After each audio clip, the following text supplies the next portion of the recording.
Hey, an error occurred. Go live. I don't know. It says I'm live. Who knows? You gotta love technology. I don't know.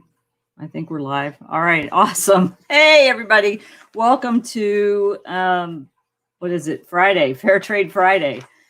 I've had quite a week, and I have to do something at 5:30, so I'm unable to do the 6 o'clock. So I pushed it up to 4:30 so I could go ahead and still do Fair Trade Friday, even though it's a little bit early. So thank you for listening. If you're listening after the fact at the normal time or another time, thank you so much for listening, and I appreciate it.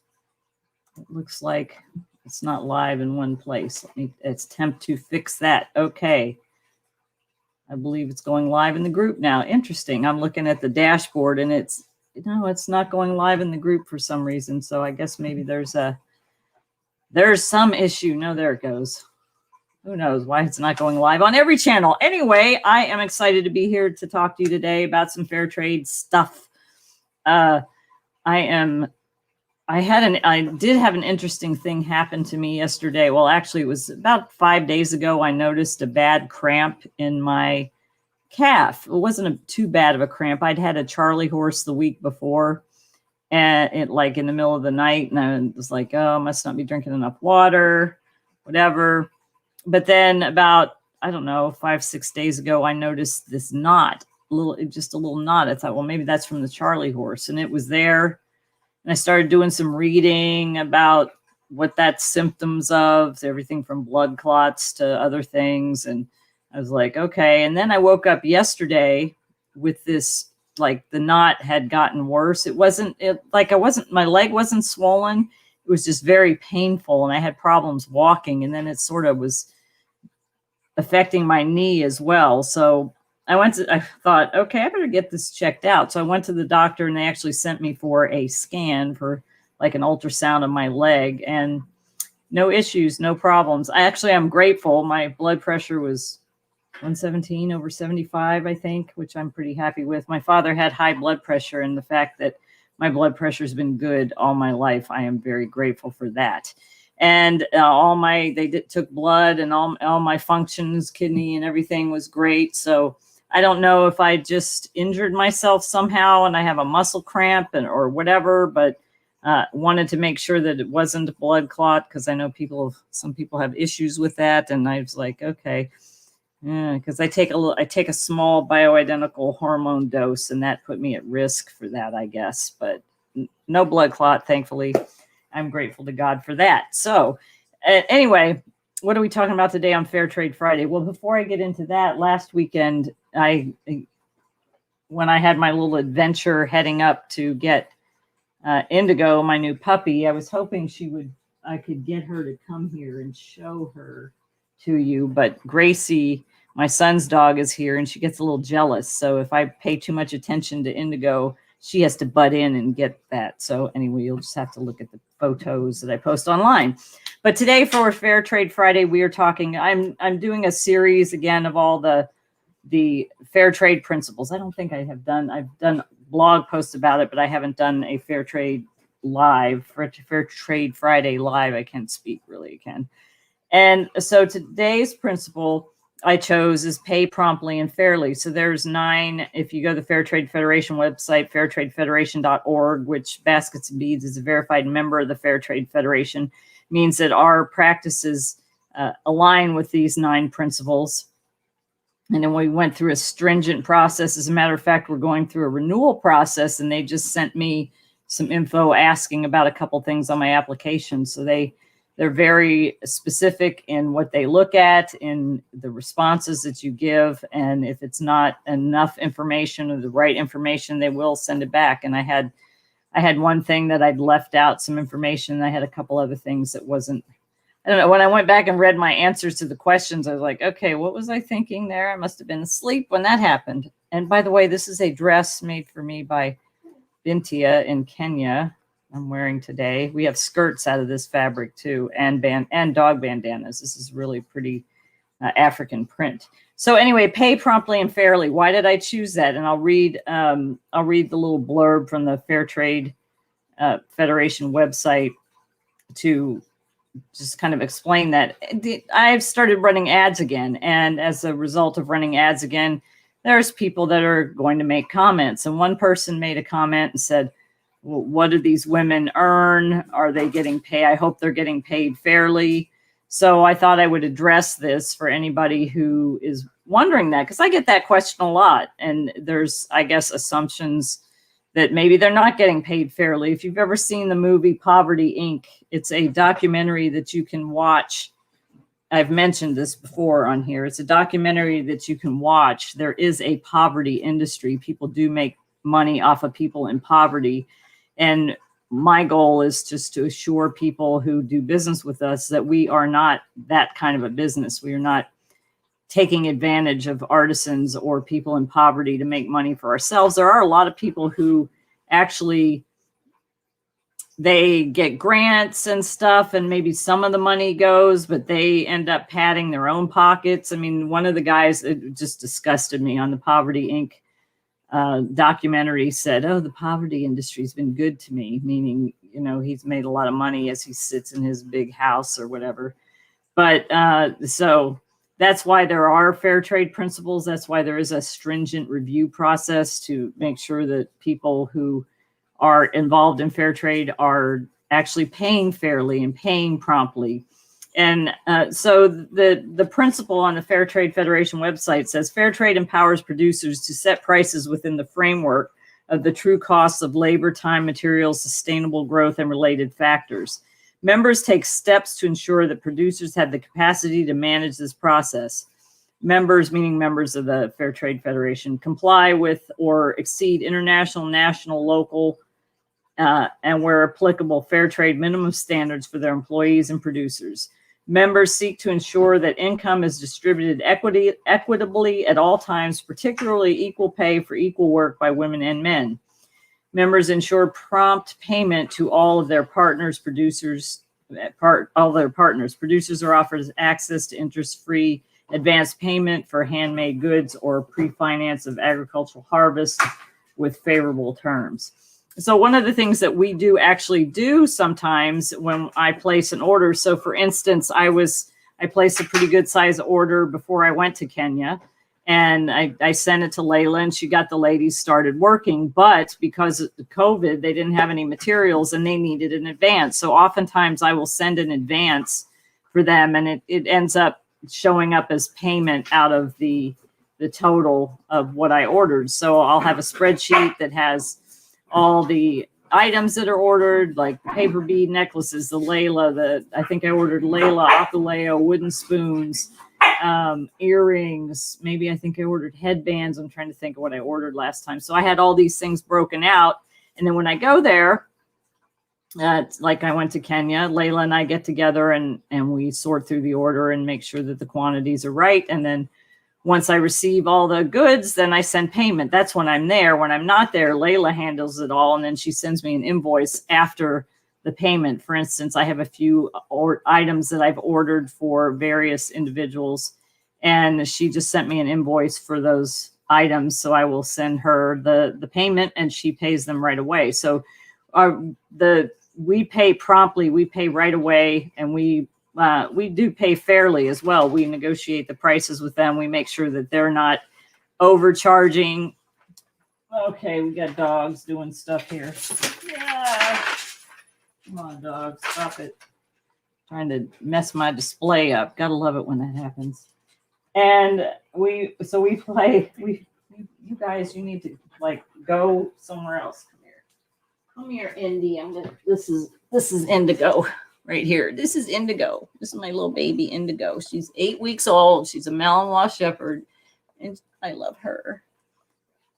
You want to look at the camera? And then this is Gracie, whose head is coming up here because she's jealous because I'm giving Indigo love. So this is the newest model for baskets and beads bandanas. So I'm going to put one of the small bandanas on her to take a photo. She's such a cute little girl. She's a little scrapper, though, because Gracie weighs 60 pounds and is a whole lot bigger than her. And she she gives her a run for her money. Anyway, so that's indigo. So anyway, our the way we work it is to make sure that they're getting paid a fair wage. And we know through research, I know what a living wage is basically in Kenya. So it's not going to be, they're not going to get paid minimum wage like in the US, because the cost of living there is a whole lot less. I could probably go there and live on my military retirement pretty comfortably. And because the cost of things are just not as much as they are here. So we make sure that if they need a loan, we give them a loan, we pay them as quickly as we can, and make sure that the price is fair. There's, in some instances, they make a little bit more on certain things than other people pay them. And we're kind of going back through the prices to make sure that our prices are all kind of in a line with fair on both sides of the table. One other thing that we're doing was we're starting an NGO in Kenya. I mentioned this before. It's also in the blog if you want to go check that out. So we are starting an NGO, non-government organization, which is like a nonprofit here. We're starting it there. I'm on the board along with Layla and 2 other people in Kenya. And the whole reason we're establishing a nonprofit there is it'll make it easier to buy some land, because we still have the goal to buy some land, build a place for them to manufacture, because they're still manufacturing in their huts. And what some of the issues that's causing is difference in size in things. I wonder if I have an example of that. Actually, I do. This is a paper bead necklace, and this is a paper bead necklace made by 2 different people. And I'm going to do it. You see the difference in size? We're finding that, they're just going along making them. We haven't established like kind of what a basic size is. So when they make them in their own places, you don't have a place to compare things. So that's something that we're finding out that we have to do to make sure that we standardize the size of everything. Exciting news, as a matter of fact. If you are anywhere in Southern California and close to Safari Park in Escondido down in San Diego County, stop by this weekend. It's Kenya Days. I will be there on the 15th. I know several people are coming. They're planning to go to the park that day because I'm going to be there. I'll be in the bazaar shop, and you'll see baskets and beads products there. I'm going to make sure my phone is very charged up so I can take a lot of photos, and it's pretty exciting. They have long paper beads, the medium paper beads, paper bead bracelets. I don't even have a bracelet on. I'm naked. Why don't I have a bracelet? And then the Dina necklace, some seed bead baskets, even some dog bandanas, and then the chunky paper bead necklace. So I'm really excited about that opportunity that we're in Safari Park right there. That's really cool, in the bazaar shop. So if you are around, if you are close to that, if you want to plan a trip out, come on out, stop by and say, hey, take a photo and hang out.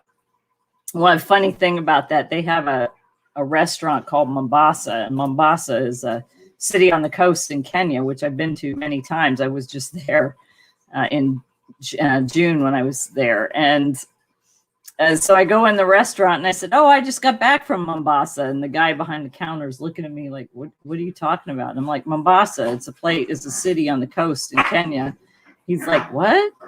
I didn't know that. I thought it was just a name. Learn something new every day. So I showed him some pictures, and he's like, I kind of want to go there. It's a beautiful location. I don't know if you can hear that in the background. I have dogs flying. I call it flying teeth with each other. They like I said, Indigo's a little scrapper, that girl. They're just doing their fun thing. Anyway, so yeah, he didn't know that Mombasa was actually a city in Kenya. He was just working in a restaurant in Safari Park and thought, hey, that's all this is. I think it's funny when I mention Safari Park, because there's a hotel. It's kind of like a resort hotel in Nairobi called Safari Park that I've stayed at many times. it's a kind of on the outskirts. Really, you don't want to stay there unless you're driving, because it's way out of the way. A lot of times, when I get there, since I'm not going with a group, I just fly to Katali instead of driving for 8 hours, because it's kind of rough. Don't like that much. Anyway, so that's kind of it about fair trade. Oh, some other things that people don't like the person that made that comment. Oh, I hope they're getting paid fairly. With that or with anything else, one of the strategies in my Think Like a Negotiator book is verify the facts. And too many times people will make comments without verifying the facts. So if they would have gone to my website, they would have seen exactly what we're doing there, and it found information about fair trade, and that we're a member of the Fair Trade Federation, and how the Fair Trade Federation works, and how we operate and things like that, and not make it a comment like that, or just said, oh, I love your fair trade practices or whatever. Too many times we don't take the time to do the research, and we make a judgment based on just one thing we see. And it's very important to verify the facts in anything, in your business life, in your personal life. When somebody presents you with some information, and we see this so much on social media and so much in the news, that you have to really go do some research to verify that the things presented to you are factual, or find out some information before you actually comment on something. So a lot of times I'll go read something, somebody's posted something, and I'll be like, oh, let me go see if I can do some research and find out if that's true. A lot of times I find out it isn't true. Or maybe I remember one time there was this information about, it was kind of derogatory towards women. And I'm like, ooh, I don't like what that says. And so I went out and typed in something about it. I forget exactly what it was, but it came up that it was not factual. It was actually just satire. And I thought, oh, I'm glad I didn't post that or believe in that. And yeah, exactly, Elizabeth. You can't believe everything that you hear or see. You have to do research. You have to verify the facts. You have to take the time. And I guess that comes from me being a contracts person. I do contracts. That's something that leads into that point. I do contracting for a living right now, because when COVID hit, actually right before COVID hit, my speaking business had started to taper off. So I took a corporate job to make sure I could continue to pay the business expenses. So I was sort of transitioning in between the two businesses. I still do speaking and training on negotiation. I still have some leadership training contracts, but that's not my primary passion. My primary passion and interest is Baskets and Beads Kenya. You can't focus on too many things, or you won't do any of them well.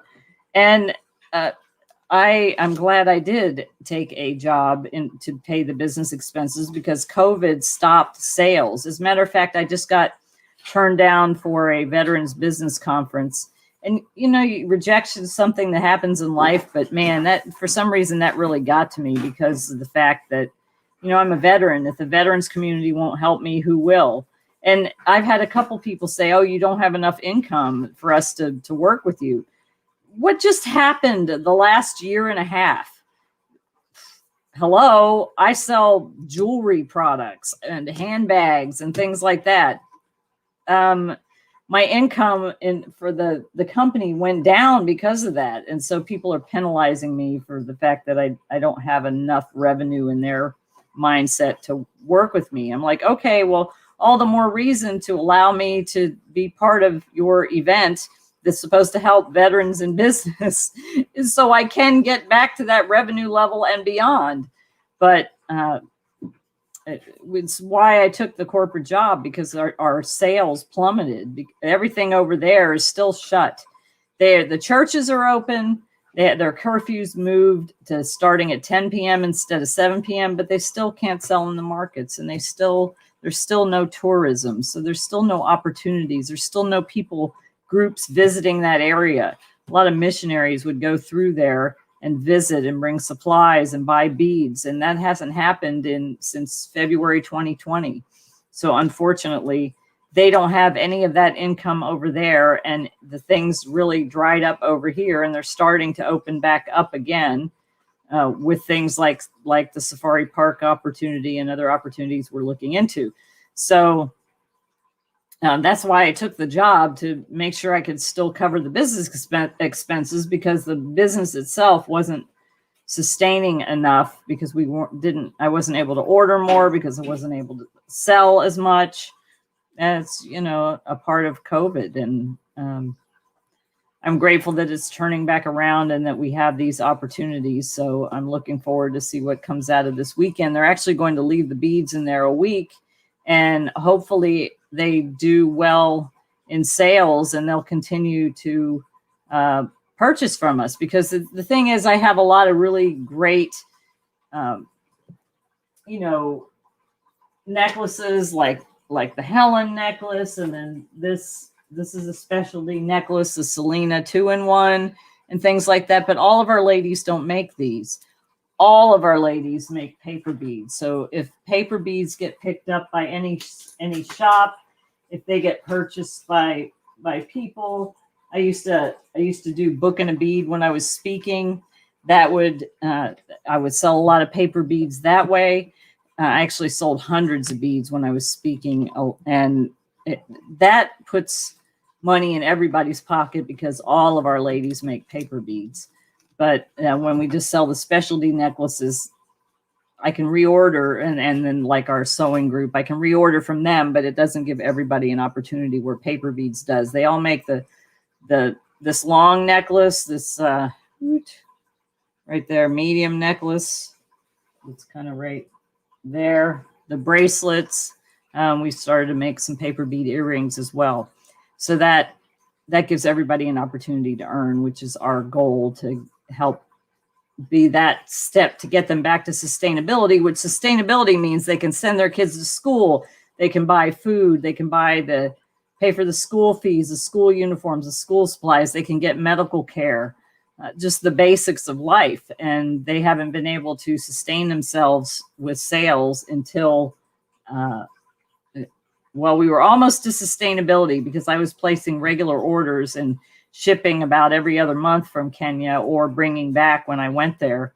And we're working hard to get back to that sustainable level. But we do, again, wrapping up with this strategy, pay promptly and fairly. We do pay promptly and fairly.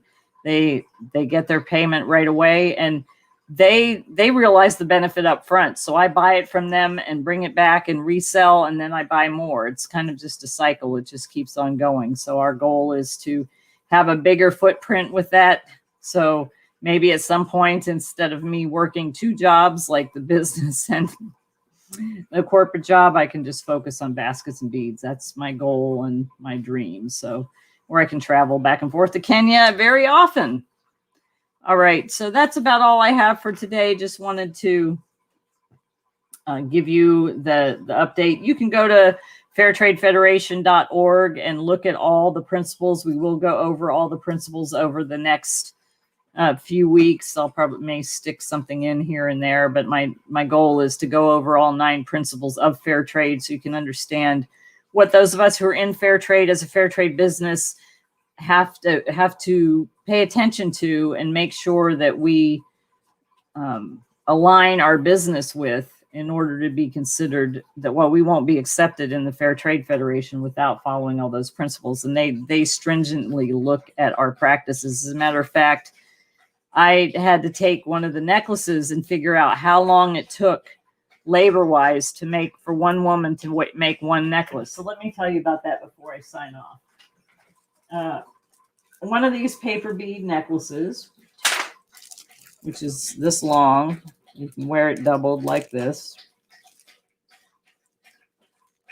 It takes a woman 1 hour to cut and roll the beads for one of these necklaces. 1 hour. And it takes only 12 minutes. 12 minutes, which is, I've been talking how long? Where's the thing? This is how long I've been talking. It's around here somewhere. I've been almost half an hour. Oh, there it is. 25 minutes. So about twice the amount of time, half of the amount of time I'm talking, it takes a woman, look at this, like 12 minutes to string all this, because she's been doing it so long. She knows what to do. But in between each one has seed beads in there to give it a little embellishment. So she had, and they're mixed. So like you see, this one has 2 of these beads and then this longer bead, 2 of these beads and then a longer bead, 2 of these and then a longer bead. So it takes her only 12 minutes to string this. I've tried to roll the beads. What happens to me is I'll roll one of these and I'll get up to here. And instead of being able to go back down, it just goes straight out. So I have this weird, like this thing that goes up and straight out. I can't seem to figure out how to get enough pressure to get it back down. That's what it's all about. But so we did a study to figure out how long labor and how much the materials were. So how much it cost her, and then how much we paid her and how much she makes off of that. So that was part of my application to the Fair Trade Federation to show some of our practices. So I hope this gives you a little insight about fair trade, about the fair trade principle, pay promptly and fairly, and how we manage our practices. As always, I say this every week, we are still providing food packs because, again, everything's still closed. $5, $10, $20, $50, any amount to basketsbeadskenya.org. I want to shout out and thank anybody who's donated any amount of money. If you're listening, I really appreciate it. We have been able to feed over 30 women and 80 kids since March 2020. And they just got the food packs today or yesterday, and they were surprised. They're surprised every time, and they're just so grateful that they have food to feed their children. I can't imagine being a mother and seeing my child starving and having to do something like pick food scraps out of a dumpster so they could have something to eat. This enables them to not have to do that because they are in poverty, and our goal is to eventually get them out of poverty. But in the meantime, we're providing a little bridge until we can get back to sustainability where they can purchase their own food. And part of our goal with buying land is to build a farm so they can grow some of their own food, grow half of it, sell the other half, have another stream of income. Big dreams and big goals, and to build normal housing so we can get them out of that slum. And so their children will have an opportunity to go to school and be educated and grow up in a better environment than the slum. It's just dirty there, and there's a lot of violence there, and it's not a good place for them. And a lot of the mothers are worried for their children, and my prayer is that we can get them out of there soon. So it's upon you to donate any amount. You can even donate monthly. We have some monthly donors, so any amount will help. We're just continuing to make sure that they have food packs, so they have food. I can't sit at my table, which is on the other side of this, and eat my dinner and think that they might be starving. I can't do it.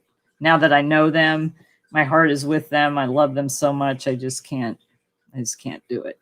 Anyway, I have to head out to my next thing. I am so tired. Anyway, so I have to go put the dogs away. I don't know. My son might be home in a minute, so might not have to do that. And then head on over to the appointment. So join me for Swahili Sunday. Haven't decided if I'm going to be doing. I'll probably be doing that from down there, because if you live in Southern California and you know anything about the way it is going to San Diego on the weekend, is usually traffic is horrible if you don't get out before a certain time.